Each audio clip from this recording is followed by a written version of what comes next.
Jamaah Jumat yang dirahmati Allah Subhanahu wa taala. Pada kesempatan Jumat ini, marilah kita merenungkan firman Allah Subhanahu wa taala di dalam surat An-Nisa ayat 19. Satu di antara sekian banyak ayat yang mengajarkan kita bagaimana meningkatkan ketakwaan kepada Allah Subhanahu wa taala. Pada kesempatan ini kita akan mengangkat sebuah tema yang penting sekali bagi kita semuanya. Terutama tema ini sangat tepat dibawakan dalam majelis sholat Jumat karena hampir seluruh yang hadir adalah laki-laki. Maka marilah kita renungkan bagaimana perintah Allah Subhanahu wa taala kepada laki-laki, kepada para suami agar mereka memuliakan istri-istri mereka. Karena sesungguhnya banyak dari laki-laki kaum muslimin, kita yang mengaku sebagai umat Nabi Sallallahu Alaihi Wasallam, yang belajar tentang hadis-hadis Nabi Sallallahu Alaihi Wasallam, tetapi banyak dari kita yang kadang lalai dan melupakan tentang bab kebaikan seorang suami kepada istrinya. Padahal Rasulullah Sallallahu Alaihi Wasallam adalah yang paling baik terhadap istrinya. Jamaah Jumat yang dirahmati Allah, sesungguhnya berbuat baik kepada istri itu adalah perintah Allah Subhanahu wa taala di dalam Al-Qur'an. Wa ashiruhunna bil ma'ruf. Dan perintah ini bermakna wajib, yang artinya tidak boleh seorang suami tidak memperlakukan istrinya dengan baik.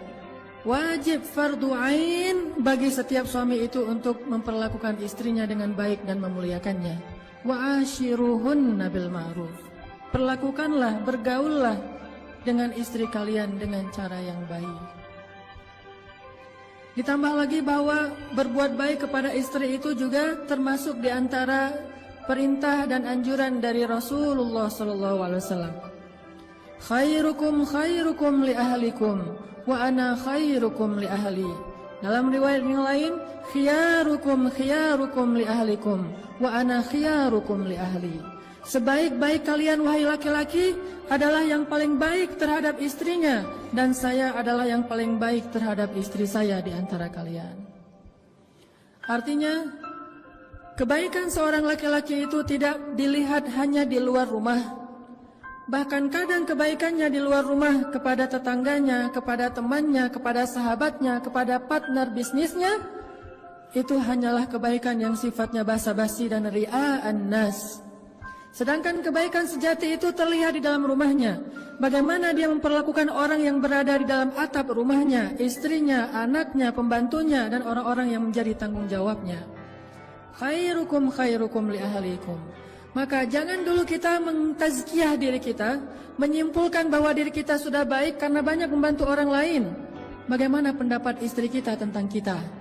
Apakah ketika istri kita menjawab dengan jujur kepada orang lain tentang suaminya, dia akan mengatakan kita adalah sebaik-baik suami? Sebagaimana seorang sahabiat menikah dengan 3 orang laki-laki yang tiga-tiganya ahli surga. Dan sahabiat ini juga disebut sebagai ahli surga. Namanya Asma bintu Umais.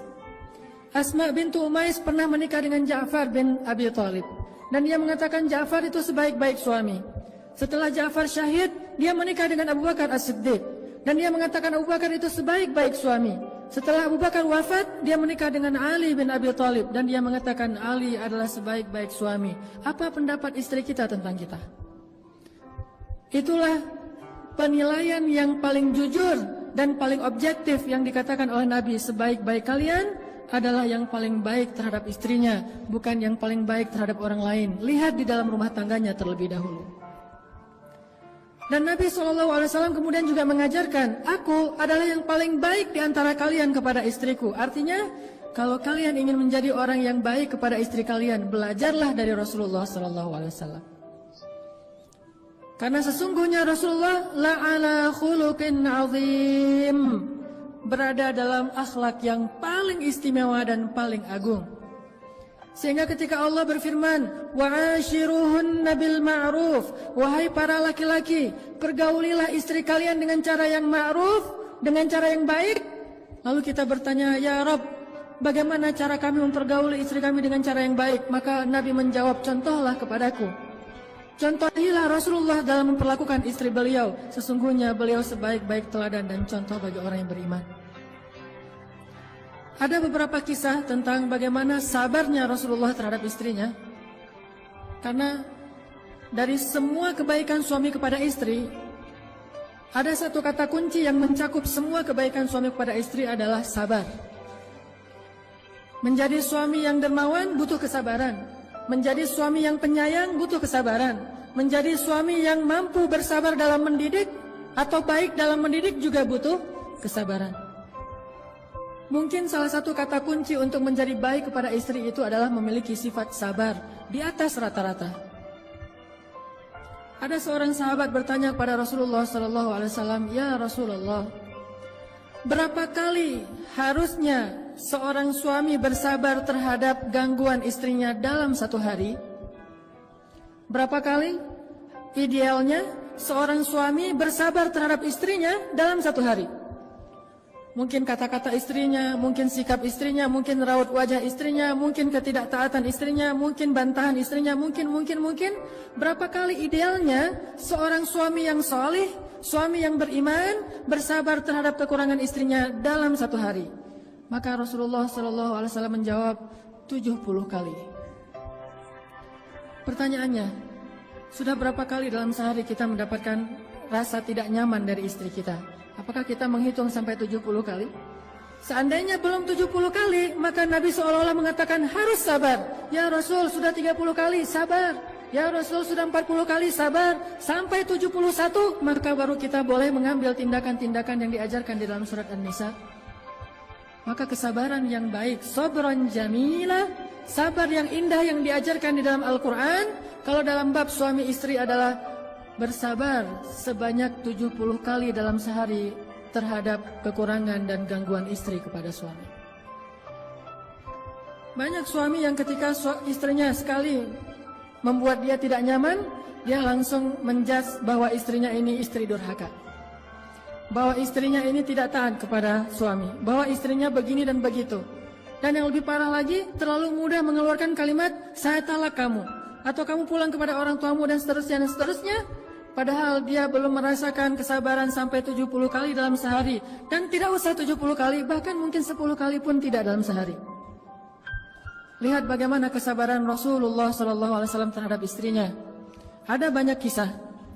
Salah satunya kisah ketika suatu hari Aisyah ngambek kepada Rasul, marah kepada Rasul.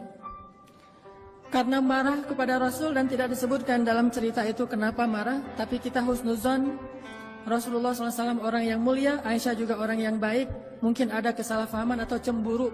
Akhirnya Aisyah marah kepada Rasul, saking marahnya Aisyah minta untuk diizinkan pulang ke rumah ayahnya, ke rumah Abu Bakar As-Siddiq. Dia ingin mengadukan masalahnya kepada ayahnya, yaitu Abu Bakar As-Siddiq. Kemudian Nabi mengatakan, "Ya Aisyah, kalau gitu saya temani malam-malam." Akhirnya Rasulullah menemani Aisyah, mengantarkan Aisyah ke rumah Abu Bakar. Sampai di rumah Abu Bakar, Rasulullah, Aisyah, Abu Bakar duduk dalam satu ruangan. Kemudian Abu Bakar bertanya, "Ada apa ya Rasulullah? Ada apa ya Aisyah? Apa yang bisa saya bantu?" Aisyah dan Rasulullah diam. Kemudian Rasulullah bertanya kepada Aisyah, "Ya Aisyah, boleh saya ngomong lebih dulu?" Bayangin seorang Rasul, seorang teladan umat ini, sebaik-baik manusia, bahkan pemimpinnya para anbiya dan rusul, bertanya kepada istrinya, "Ya Aisyah, bolehkah saya ngomong lebih dulu?" Bagaimana Rasulullah memuliakan istrinya? Lalu siapa kita yang merasa lebih mulia daripada Rasulullah untuk malu bertanya hal yang sama kepada istri kita? Apakah dengan melakukan itu kita akan menjadi rendah? Sesungguhnya tidaklah seseorang merendahkan dirinya karena Allah, kecuali Allah akan meninggikan derajatnya. Rasulullah bertanya, "Ya Aisyah, boleh saya ngomong lebih dulu?" Lalu Aisyah mengatakan, "Boleh, dengan syarat jangan katakan kecuali kebenaran." Kata Aisyah, "Boleh, dengan syarat jangan katakan kecuali kebenaran." Siapa orang yang dia katakan itu? Rasulullah, yang tidak pernah berkata kecuali kebenaran. Al-Amin, As-Sadiqul Masduq, orang yang benar dan dipercayai, orang yang diamanah, yang langit saja percaya kepada dia apalagi bumi. Tapi Aisyah mengatakan, jangan katakan kecuali kebenaran. Kalimat ini membuat Abu Bakar merasa sangat kecewa kepada Aisyah dan malu kepada Rasulullah, sehingga akhirnya Abu Bakar memarahi Aisyah. Ya Aisyah, bagaimana kamu mengatakan hal demikian kepada orang yang Allah saja percaya kepada dia dan dia tidak pernah mengatakan kebohongan? Apakah kamu berpikir Rasulullah akan berbohong? Ketika Abu Bakar marah dan ingin memukul Aisyah, tiba-tiba Rasulullah menahan Abu Bakar dan melindungi Aisyah di belakang tubuh beliau. Ketika Rasulullah menahan Abu Bakar dan melindungi Aisyah di belakang tubuh beliau, Rasulullah kemudian menegur Abu Bakar dengan mengatakan, Ya Abu Bakar, bukan untuk ini kami datang ke sini, agar engkau menyakiti istri saya, tetapi kami datang ke sini untuk mendapatkan nasihat darimu. Kemudian Rasulullah menoleh ke belakang sambil tersenyum ke arah Aisyah dan mengatakan, Ya Aisyah, lihat bagaimana aku membela kamu. Ini kesabaran Rasulullah SAW. Diperlakukan dengan kata-kata yang mungkin bagi seseorang yang merasa dirinya soleh, ahli ibadah, banyak tanggungan, seorang pemimpin, merasa dirinya mulia, ketika istrinya mengatakan hal demikian di depan orang lain dia akan tersinggung. Tapi Rasulullah malah membela Aisyah, lalu tersenyum kepada Aisyah sambil mengatakan, lihat Aisyah, bagaimana aku membela kamu. Kemudian mereka kembali ke rumahnya dalam keadaan damai. Wa'ashiruhunna bil ma'ruf. Perlakukanlah istri dengan cara baik. Kemudian dalam kisah yang lain, bagaimana Nabi orangnya easy going, gak terlalu kaku, gak gampang baper terhadap istri. Dalam sebuah adegan, suatu malam Rasulullah SAW atau suatu hari Rasulullah SAW sedang duduk bersama Aisyah di rumah. Waktu itu Rasulullah tidur di atas pangkuan Aisyah. Dan hari itu Aisyah baru saja membuat kue khusus buat Rasulullah. Tiba-tiba datang istri Nabi yang lain namanya Saudah. Saudah ini salah satu istri Nabi yang tua. Datang kemudian bertamu ke rumah Aisyah, duduk di antara Rasulullah dan Aisyah. Karena Saudah waktu itu bertamu, Aisyah berkata kepada Saudah, Ya Saudah, ini kue buatan saya loh. Coba kamu rasain, coba kamu makan, kata Aisyah kepada Saudah. Saudah ingin menggoda Aisyah dan mengatakan, saya tidak akan menyentuh kue itu. Kata Aisyah, ini buatan saya, insya Allah enak, Rasulullah aja makan. Kata Saudah, enggak, saya enggak akan makan. Karena tersinggung, akhirnya Aisyah mengatakan, Ya Saudah, kalau kamu tidak makan, saya lempari tepung ini ke wajah kamu. Kata Saudah, sok aja, silakan. Saudah lagi godain Aisyah karena Aisyah anak kecil. Akhirnya Aisyah karena tersinggung, dia ambil tepung bekas buat kue tadi dilempari ke wajah Saudah. Tadi Rasulullah sedang dalam keadaan duduk dan tiba-tiba Rasulullah mengangkat kakinya dan meletakkan di atas paha Aisyah seolah-olah manja. Tapi sebetulnya Rasulullah menahan tubuh Aisyah dengan kakinya sehingga Aisyah tidak bisa bergerak. Lalu Rasulullah melirik ke arah Saudah dan memberi isyarat, balas wahai Saudah. Jadi Aisyah melempari Saudah dengan tepung, Rasulullah menahan kaki Aisyah dan melirik ke arah Saudah dan memberi isyarat, balas. Lalu Saudah membalas dengan melemparkan tepung ke wajah Aisyah. Akhirnya mereka saling lempar-lemparan tepung. Rasulullah hanya tersenyum saja, tiba-tiba terdengar suara salam dari seorang sahabat, Umar bin Khattab. Assalamualaikum. Langsung Saudah dan Aisyah lari masuk ke dalam kamar karena takut kepada Umar bin Khattab. Lalu Rasulullah membukakan pintu, Umar masuk. Tiba-tiba Rasulullah senyum-senyum. Umar bertanya, Ya Rasulullah, kenapa engkau tersenyum, ada apa? Rasulullah mengatakan, lucu, kata Rasulullah. Ada apa ya Rasul? Itu istri-istri saya, barusan mereka lempar-lemparan tepung, tapi begitu datang kamu mereka langsung lari ke dalam kamarnya karena takut kepadamu.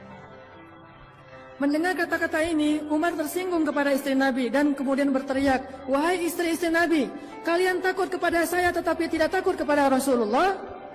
Lalu istri Nabi di dalam kamarnya menjawab, ya, karena engkau seorang yang ghalidun syadid, orang yang kasar lagi keras, sedangkan Rasulullah itu orang yang halim, orang yang sangat menahan amarah dan lembut. Kemudian Umar pun tertawa dan selesailah urusan di antara mereka. Tidak terlalu diambil serius, tidak terlalu kaku. Dan jangan melihat sejarah ini dari sudut pandang fikih. Kadang-kadang kita melihat sejarah dari sudut pandang fikih dan menjudge sejarah. Di antara contoh menjudge sejarah itu kita akan bertanya, lah itu kan tepung jadi mubazir. Bukankah kita tidak melihat adegan aslinya? Mungkin saja tepung itu masih bisa dikumpulkan lagi dan dipakai untuk membuat kue yang berikutnya. Jadi jangan menjudge sejarah karena kita tidak menyaksikan sejarah. Ambil saja hikmah dan mau'izahnya. Sesungguhnya Rasulullah bersabar dan salah satu cara Rasulullah sabar, Rasulullah gak gampang baper terhadap istrinya, baik kata-kata, sikap dan seterusnya, sehingga beliau tetap wa'ashiruhunna bil ma'ruf. Barakallahu li wa lakum.